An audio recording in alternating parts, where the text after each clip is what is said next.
ভারতে যুদ্ধবিমান তেজস তৈরিতে ভয়ঙ্কর জালিয়াতি প্রকাশ এসেছে। আকাশসীমা সুরক্ষিত রাখতে যে যুদ্ধবিমানের উপর পুরো দেশ ভরসা করছে তার ভেতরেই লুকিয়ে ছিল এক ভয়ঙ্কর ফাঁকি।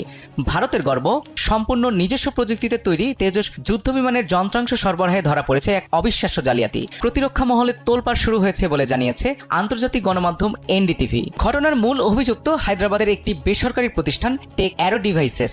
এই কোম্পানির কাজ ছিল তেজস যুদ্ধবিমানের জন্য অত্যন্ত গুরুত্বপূর্ণ কিছু যন্ত্রাংশ তৈরি করে দেওয়া। আকাশ যুদ্ধের সময় বিমানের একটি ছোট পার্টস বা নাটবল্টুও যদি ঠিকমতো কাজ না করে তবে মাঝ আকাশে ঘটে যেতে পারে মহাবিপর্যয়।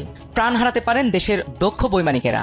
আর এই কারণেই বিমান তৈরির দায়িত্বে থাকা রাষ্ট্রায়ত্ত সংস্থা হিন্দুস্তান অ্যারোনটিক্স লিমিটেড এই কোম্পানিটিকে যন্ত্রাংশের গুণগত মান পরীক্ষার আসল সার্টিফিকেট বা টেস্ট রিপোর্ট জমা দেওয়ার কড়া নির্দেশ দিয়েছিল। কিন্তু দেখা যায় 2023 সালের ফেব্রুয়ারি থেকে সেপ্টেম্বর মাসের মধ্যে ওই সরবরাহকারী প্রতিষ্ঠানটি যন্ত্রাংশের স্থায়িত্ব, ধাতুর শক্তি ও কার্যক্ষমতা নিয়ে মোট 199টি পরীক্ষার রিপোর্ট জমা দিয়েছিল, যার প্রতিটি ছিল সম্পূর্ণ ভুয়া ও জাল। যে পরীক্ষাগারে সিল ও স্বাক্ষর ব্যবহার করে এই রিপোর্টগুলো জমা দেওয়া হয়েছিল তারা জানিয়েছে এই 199টি রিপোর্টের একটিও তারা তৈরি করেনি। তাদের নাম ও সই জালিয়াতি করে কম্পিউটারে এই ভুয়া কাগজগুলো বানানো হয়েছিল। যে যন্ত্রাংশগুলো দেশের সেরা যুদ্ধবিমানে বসার কথা ছিল সেগুলো আকাশে ওড়ার মতো শক্তিশালী কিনা তার কোনো গ্যারান্টি ছিল না।